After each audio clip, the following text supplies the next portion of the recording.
नमस्कार साथियों, एक वीडियो लेकर आया हूँ आपको दिखाने के लिए। वो वीडियो है रवीश कुमार ऑफिशियल का, जिनका टाइटल है 3 जजों का ऐलान, नहीं लेंगे सरकारी पद, कोर्ट से आने लगी आवाज़। आपको बता दें, इसमें जजों के बारे में बात की गई है। रवीश कुमार ने पूरा वीडियो बताया है।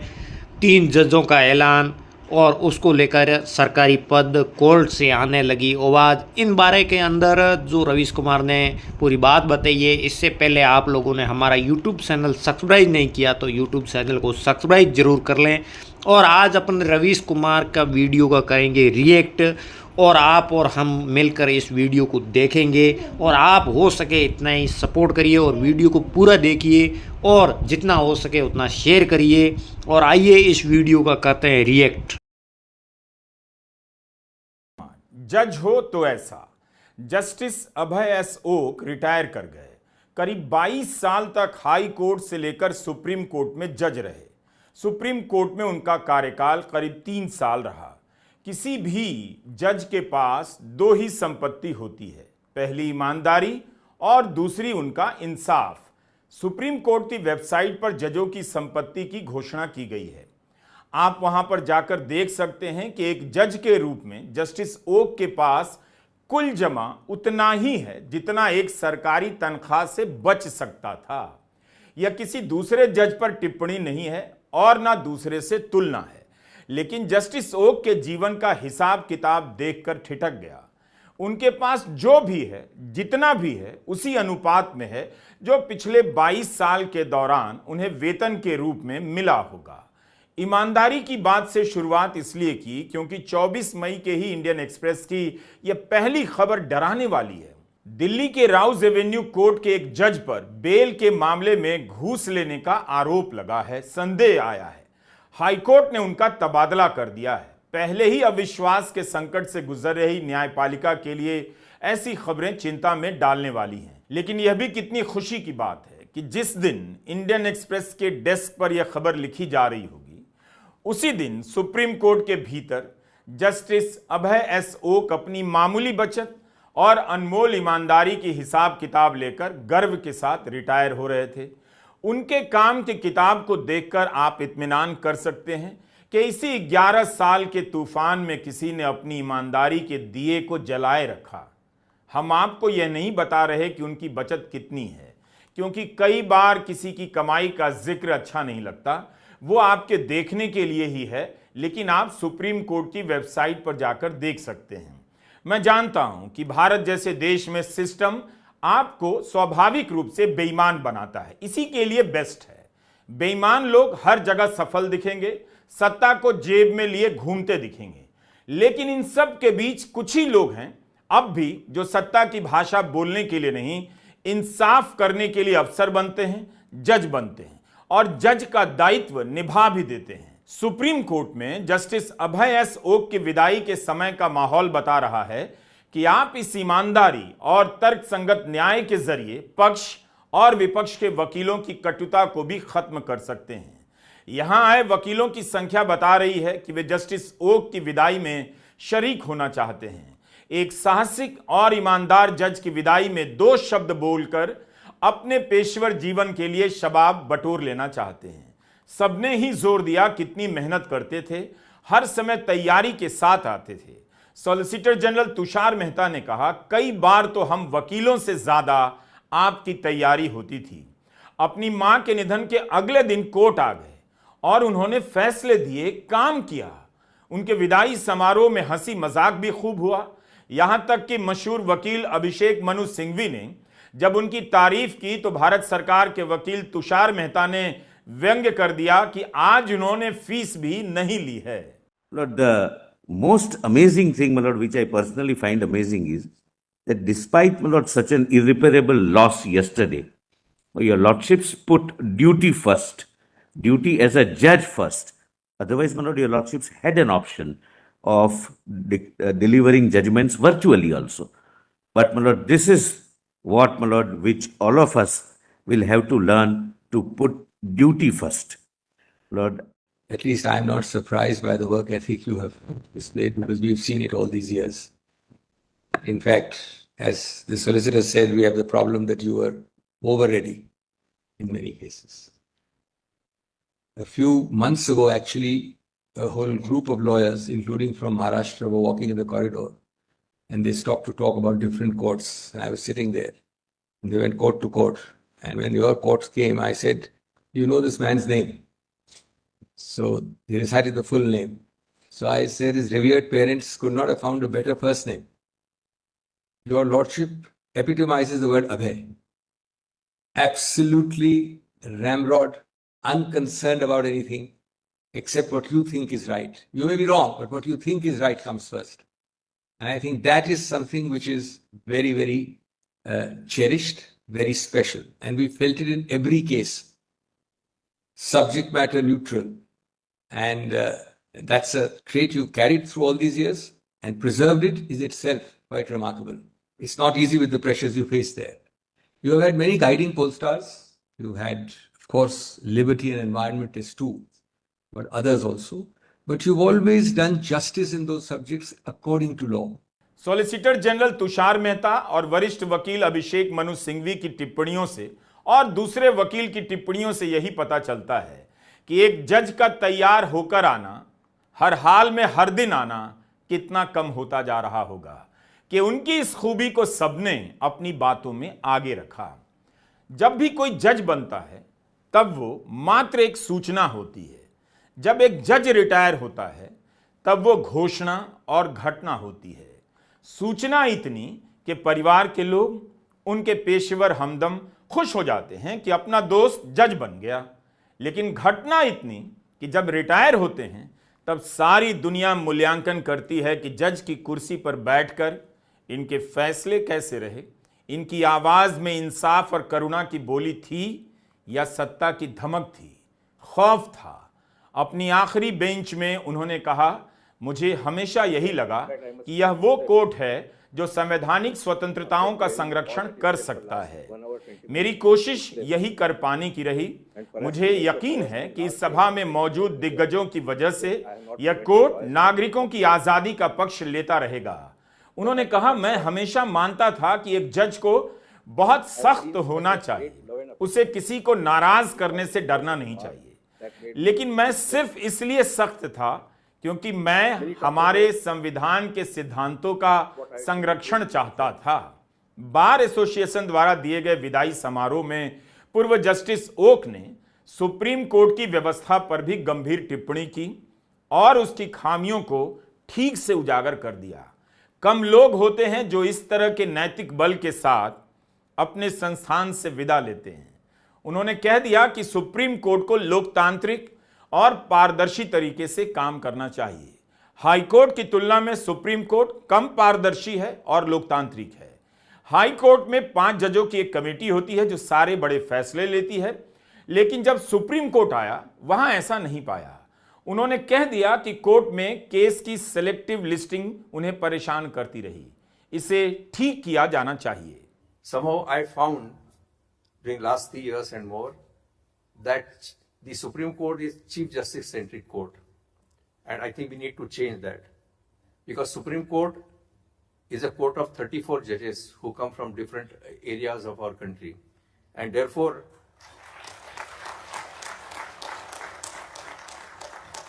the image of Supreme Court as a Chief Justice centric court needs a change, and I'm not giving you a promise, but I'm sure that you will see that change from the new Chief Justice.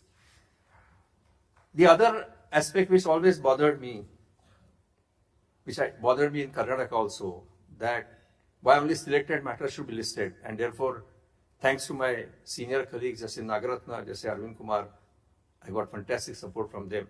And in pandemic, we tried to introduce auto rating system. So nobody is supposed to mention any matter. All cases will be listed automatically, whether objections are rectified or not.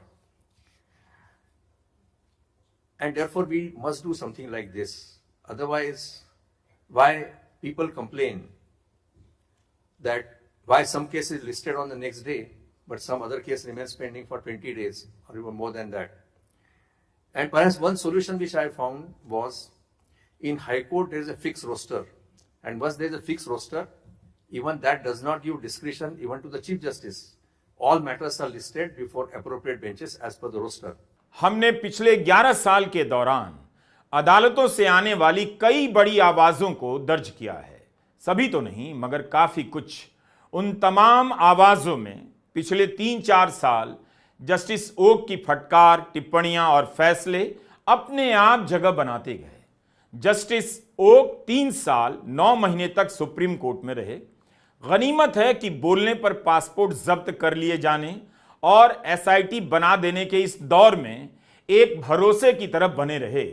जिनकी अदालत में धर्म के नाम पर अत्याचार, अभिव्यक्ति की स्वतंत्रता और किसी को भी फर्जी केस में जेल में डाल देने के मामले में रक्षा होती रही। जस्टिस अभय एस ओक को एक पंक्ति में कहा जाए तो इस तरह से, जैसे न्यायपालिका की स्वतंत्रता अहम होती है, उसी तरह जस्टिस ओक स्वतंत्रता के न्यायाधीश थे। केरला के आरएसएस वर्कर की हत्या का मामला था। जस्टिस ओक की बेंच सुन रही थी। उन्होंने कहा कि किसी को विचारधारा के कारण जेल में नहीं डाल सकते। यह एक ट्रेंड सा बनता जा रहा है कि विचारधारा के कारण किसी को जेल में डाल दिया जा रहा है। जस्टिस ओक और जस्टिस भुयान की बेंच ने पीएफआई के अब्दुल सत्तार को जमानत दे दी। यह केवल एक फैसला भर नहीं था, बल्कि इस दौर की राजनीति की स्थापित मूर्खताओं और अहंकारों का प्रतिकार भी है। बहुत कम लोग इस तरह की बात कह पाते हैं। जस्टिस ओक की मेज से आती आवाज में संविधान की आत्मा मुस्कुराती रही। जरूरी है कि आज के समय में ही बताया जाए कि एक अच्छा, ईमानदार और साहसिक जज क्या होता है, कौन होता है। सत्ता की बेलें हर शाख पर लिपट जाती हैं। बेलों में तनकर खड़े होने की अपनी कोई हिम्मत नहीं होती, उनमें रीढ़ नहीं होती।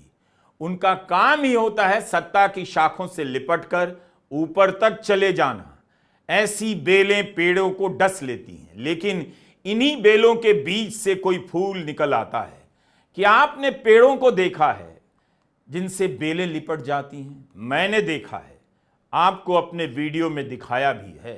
पूर्व चीफ जस्टिस संजीव खन्ना ने अपने रिटायरमेंट के समय एक लाइन खींच दी कि वे कोई सरकारी पद नहीं लेंगे। ऐसे जज कम होते हैं जो इस तरह का ऐलान कर कोर्ट से निकलते हैं। चीफ जस्टिस बीआर गवई ने भी कह दिया है कि वे और जस्टिस ओक रिटायरमेंट के बाद कोई सरकारी पद नहीं लेंगे। यह सामान्य ऐलान नहीं है, यह कोर्ट के भीतर से आ रही आवाज है कि सरकार का हस्तक्षेप सहन नहीं किया जाएगा। सरकार की छाया से अदालत को अब बचाना होगा। सुप्रीम कोर्ट की कुर्सी पर बैठने के बदले सरकार की कृपा नहीं चाहिए। ऐसा कहने वाले जज बता रहे हैं वो इस कुर्सी पर भारत के संविधान की रक्षा करने के लिए आए थे, किसी पद के लिए सौदा करने नहीं। कई बार हम जजों का मूल्यांकन बड़े केस, बड़े फैसलों से करते हैं। कई बार उनकी पहचान साधारण केस में भी होती है। जब कोई बड़ा वकील नहीं होता, बड़ी घटना नहीं होती, तब वहां भी देखा जाना चाहिए कि वह जज अपना काम कैसे कर रहे हैं। यूपी के मुजफ्फरनगर में एक टीचर ने अपने छात्रों से कहा, एक मुस्लिम बच्चे की गाल पर चांटा मारे। यह वीडियो सबके सामने आया और जिनके भी भीतर करुणा बची रही, भारतीयता बची रही, वह हिल गए। यही केस पहुंचा जस्टिस अभय एस ओक और जस्टिस पंकज मिथिल की बेंच के सामने। याचिकाकर्ता थे तुषार गांधी। जस्टिस ओक ने पहले तो एफआईआर की भाषा की धज्जियां उड़ा दी। कहा कि जिस तरह से लिखी गई है हमें घोर आपत्ति है। एफआईआर से यह बात हटा दी गई थी कि टीचर ने धर्म के खिलाफ आपत्तिजनक टिप्पणी की थी। यहां तक कि वीडियो का ट्रांसक्रिप्ट भी नहीं लिखा गया। एफआईआर भी काफी देर से दर्ज हुई। इस एफआईआर में धारा 153A होनी चाहिए थी, जिसका संबंध धर्म, जाति, जन्म स्थान, निवास, भाषा आदि के आधार पर विभिन्न समूहों के बीच शत्रुता को बढ़ावा देने और सद्भाव बिगाड़ने के मामले से है। इसमें 3 साल की जेल का प्रावधान है। इसी के साथ जस्टिस ओक ने एक और सवाल उठाया, जो टीचर छात्रों से कहे अपने सहपाठी को मारो, उसकी पढ़ाई का स्तर कैसा होगा। उन्होंने इस बात का ध्यान रखा कि वह बच्चा जिसे धर्म के आधार पर मारा गया फिर से उसी स्कूल में ना जाए। जस्टिस ओक ने यहां तक सोचा कि उस स्कूल में अपने सहपाठियों के बीच वह कैसे जा सकता है। उन्होंने आदेश दिया कि राज्य को उस बच्चे की पढ़ाई लिखाई की जिम्मेदारी उठानी पड़ेगी। बच्चे की काउंसलिंग के लिए मनोचिकित्सक देने के भी आदेश दिए। यही नहीं, जिन बच्चों ने धर्म के नाम पर थप्पड़ मारे उनके लिए भी काउंसलिंग की बात की। कहा कि ये मासूम हैं, इन पर भी असर पड़ सकता है। जस्टिस ओक ने केवल अपराध के दायरे को नहीं देखा, समाज के व्यापक हित को भी देखा। इस एक बात से उस बच्चे और उसके गरीब पिता को कितना भरोसा हुआ होगा कि दिल्ली में, इस देश में कोई जज है, गलत होगा तो जज है। जो सामने दिख रहा था वही जस्टिस ओक ने देखा, और जो एक न्यायप्रिय जज को कहना भी चाहिए वही कहा उन्होंने मामले को टाला नहीं, कोई कमेटी नहीं बनाई, कोई उपदेश नहीं दिया जिससे अपराध करने वालों का हौसला बढ़ जाए और न्याय मांगने वाला पस्त पड़ जाए। उन्होंने उसी वक्त कहा, अगर आरोप सही है तो इसे राज्य की अंतरात्मा इससे हिल जानी चाहिए। इस केस में अतिरिक्त सॉलिसिटर जनरल के.एम. नटराज ने कहा कि मामले में धर्म के एंगल को बढ़ा चढ़ाकर पेश किया गया है। जस्टिस ओक ने कहा कि वीडियो के ट्रांसक्रिप्ट में ऐसा लिखा है, इस घटना को हल्के में नहीं ले सकते, 1 हफ्ते के भीतर जांच कर रिपोर्ट दीजिए। इसी 14 मई को उन्होंने फिर से आदेश दिया, जब तक बच्चे की पढ़ाई पूरी नहीं हो जाती सारा का सारा खर्चा राज्य सरकार उठाएगी। ऐसे न्यायप्रिय जज की विदाई वाकई उदास करने वाली घटना है। खुलकर बोलते रहे कि आम आदमी का अदालतों में भरोसा कम हुआ है, जमानतें नहीं मिलती हैं, देर तक मामले लटकाए जाते हैं।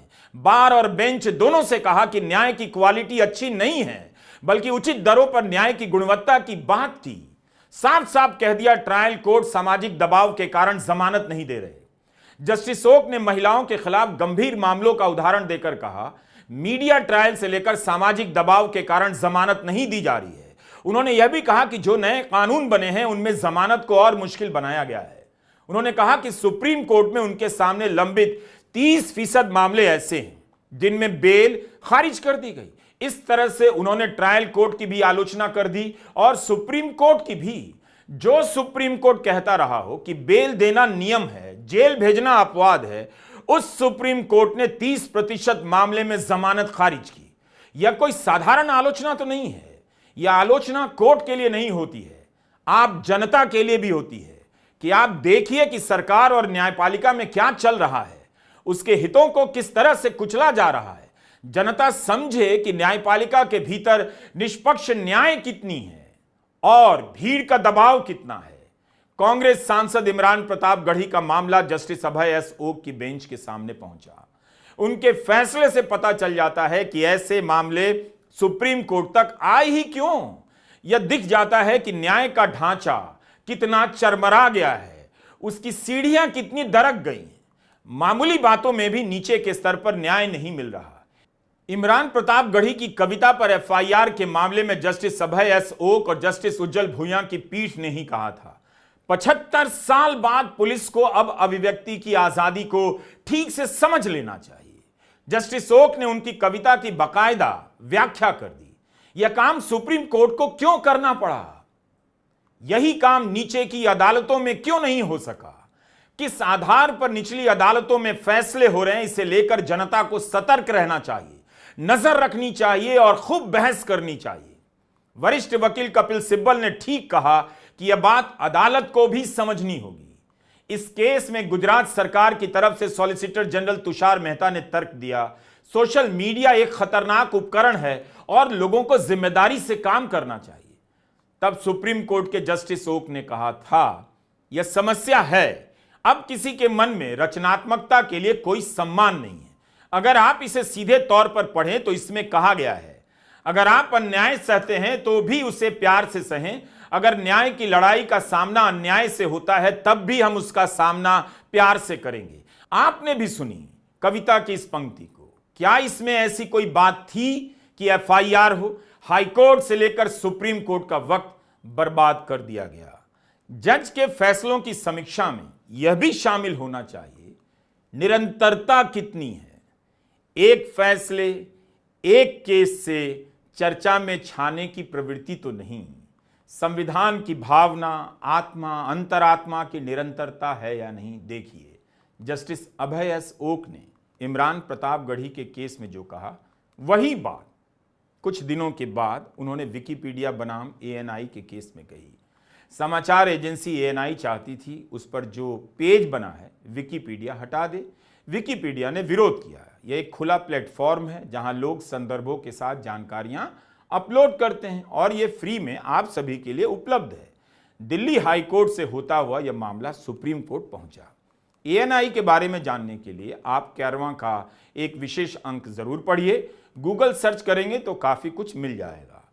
तो इस केस को जस्टिस अभय एस ओक और जस्टिस उज्जवल भूया की पीठ के सामने लाया गया। बेंच ने दिल्ली हाई कोर्ट का फैसला पलट दिया। कहा कि यह काम अदालत का नहीं है बताना कि कौन सा पेज हटाया जाए कौन सा नहीं। जस्टिस ओक ने कह दिया कि अदालत खुली संस्था है, कोर्ट में क्या चल रहा होता है उसे रिपोर्ट करने से किसी को नहीं रोका जा सकता। जस्टिस भुयान ने कहा कि कोर्ट का काम नहीं मीडिया को बताना कि क्या डिलीट करना है। मीडिया और न्यायपालिका लोकतंत्र के मजबूत स्तंभ हैं, दोनों को एक दूसरे का पूरक होना चाहिए। अदालतें कानूनी प्रक्रिया की रिपोर्टिंग पर रोक लगा सकती हैं बशर्ते इसका प्रमाण तो हो कि इसे लेकर पूर्वाग्रह पैदा करने की कोशिश हो रही है, कोर्ट की कार्यवाही पर असर डालने की कोशिश हो रही है। कम से कम कुछ तो आधार होना चाहिए कि कब रोक लगाना है। इन फैसलों से यही पता चलता है कि जस्टिस ओक नागरिक अधिकारों के रक्षक थे। इमरान प्रतापगढ़ी के केस में एफआईआर रद्द करते हुए उनकी बेंच ने कहा था, नागरिक होने के नाते पुलिस अफसरों का दायित्व है कि अधिकारों की रक्षा करें। कमजोर दिमाग वाले या जिन्हें लगता है कि हर आलोचना उन पर हमला ही है, उनके हिसाब से भारतीय न्याय संहिता की धारा 196 नहीं लगाई जा सकती। ऐसे मामलों का मूल्यांकन साहस के साथ करना चाहिए। हमने कई बार कहा है कि जब कुछ कहने के आधार पर भारतीय न्याय संहिता की धारा 173(3) लगाई जाती है तो मौलिक अधिकारों की भी रक्षा जरूरी है। प्रोफेसर अली खान महमूदाबाद के केस में जस्टिस ए सूर्यकांत की टिप्पणियां याद आ गई। खैर छोड़िए, आज की तारीख में पुलिस झुक तो गई है, वह भयंकर राजनीतिक दबाव में लगती है। पुलिस और एफआईआर के सहारे लोगों को डराया जा रहा है। जो भी सवाल पूछ रहा है, याद दिला दे रहा है मोदी सरकार को, उसे मुकदमों में फंसाया जा रहा है। जस्टिस ओक ने पुलिस को भी सुना दिया कि आपका काम नागरिक अधिकारों की रक्षा करना है, आपको साहस के साथ इसका मूल्यांकन करना चाहिए। ईडी को कितनी बार उनकी कोर्ट में फटकार मिली है, अनगिनत बार। हमने कई बार उनकी कोर्ट की टिप्पणियों को कवर किया। 5 मई 2025 को सुप्रीम कोर्ट के जस्टिस ओक ने छत्तीसगढ़ के कथित आबकारी घोटाले के मामले में सुनवाई कर रहे थे और सुनवाई करते हुए उन्होंने कह दिया, हमने बहुत बार ईडी की शिकायतों में यह देखा है, एक पैटर्न है बिना कोई संदर्भ दिए हुए आरोप लगा देने का।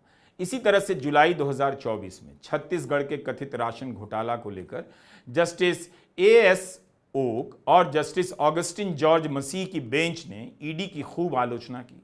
कहा ईडी 4 साल से जांच कर रही है और ट्रायल तक शुरू नहीं हुआ।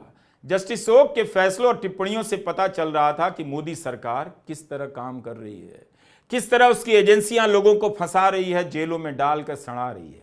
ऐसे अंधेरे वक्त में माचिस की तीली से कमरे में रोशनी पैदा कर देने वाला जज रिटायर हो जाए, किसे अच्छा लगेगा।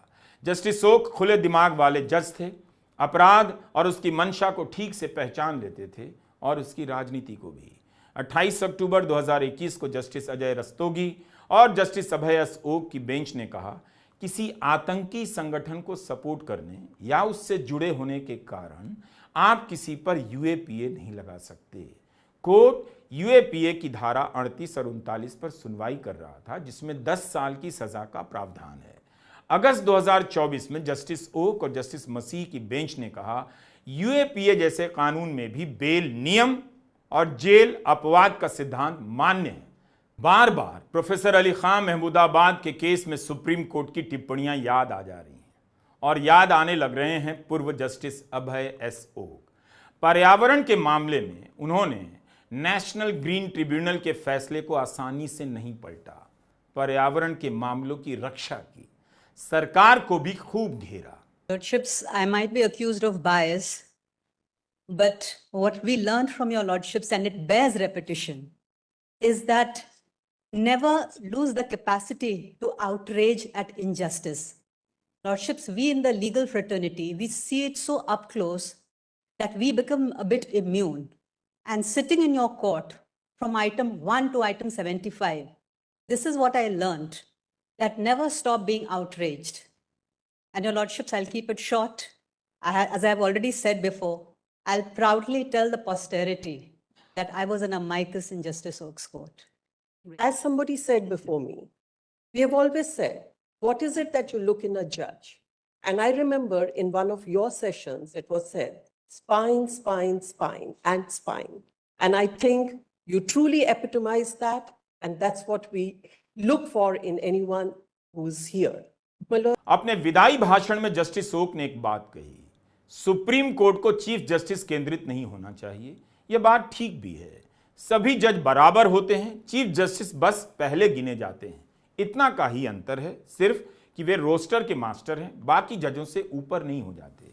कोर्ट की यही व्यवस्था है। सुप्रीम कोर्ट में जस्टिस ओक और जस्टिस भुयान की बेंच ने बहुत सारे फैसले दिए। दोनों की जोड़ी आईपीएल के जमाने में क्लासिक क्रिकेट खेलने वाले बल्लेबाज की रही, जिनका मकसद रन बनाने के साथ साथ क्रिकेट की आत्मा को भी बचाए रखना था और कौशल को भी। But everyone talked about second inning or third inning. When I was listening to this, I always thought that while sitting on the bench, I always believed, since you are using cricketing terminology, I am taking recourse to that. I played like a one-day match, and in one-day match there is no second inning. And unfortunately, we don't have practice of impact players. So today, at least, I am not thinking about playing one more inning. It will take some time for me to reflect upon it. Karnataka high court के chief justice होने से पहले 13 साल तक Bombay high court में जज रहे। उससे पहले ठाणे की अदालत में प्रैक्टिस की। वकीलों का जीवन संघर्ष से भरा होता है, आसान नहीं होता। सफलताएं बड़ी होती हैं मगर रास्ता लंबा होता है। एक लेक्चर के दौरान जस्टिस ओक ने छात्रों से कहा, वकालत में संघर्ष से घबराना नहीं चाहिए। उन्होंने बॉम्बे हाई कोर्ट के पहले चीफ जस्टिस एमसी छागला का उदाहरण दिया और सुनाया कि एमसी छागला मोहम्मद अली जिन्ना के जूनियर थे। जिन्ना ने उन्हें कोई काम ही नहीं दिया, भूखमरी की नौबत आ गई, फिर भी एमसी छागला लगे रहे, वकालत करते रहे। और जब भारत आजाद हुआ तब किसी भी हाई कोर्ट के पहले भारतीय चीफ जस्टिस बने, बॉम्बे हाई कोर्ट में चीफ जस्टिस रहे। आपको याद होगा, हमने इसी साल 15 जनवरी 2025 के दिन इकबाल छागला के बारे में एक वीडियो बनाया था। इकबाल छागला बॉम्बे हाई कोर्ट के पहले चीफ जस्टिस एमसी छागला के बेटे थे। उनकी ईमानदारी और निष्ठा के किस्से वकीलों के बीच सुनाए जाते हैं। बॉम्बे बार एसोसिएशन के अध्यक्ष रहे। उनके कार्यकाल के दौरान एक बार जब 5 जजों के भ्रष्ट होने का मामला आया, तब अदालत की अवमानना का खतरा उठाते हुए भी इकबाल छागला ने इन जजों के खिलाफ प्रस्ताव पास करवा दिया। इसके बाद 2 जजों का इस्तीफा हुआ, 2 का तबादला हुआ और एक को कभी काम नहीं दिया गया। 1995 में बॉम्बे हाई कोर्ट के चीफ जस्टिस को इस्तीफा देना पड़ा था। ऐसे लोग गिनती में कम होते हैं, लेकिन दम बहुत होता है। इनके दम पर संस्थाओं की इमारतें पूरी तरह गिरते गिरते भी बच जाती हैं। एमसी छागला की कहानी वही जज सुना सकते हैं जो उनके रास्ते पर चलकर जूझने का दम रखते हों। एक इंसान के बारे में इससे भी पता चलता है कि उसके पास सुनाने के लिए कौन सी कहानी है, वह खुद कैसी कहानी लिखना चाहता है। बहुत बहुत शुभकामनाएं जस्टिस अभय एस ओक।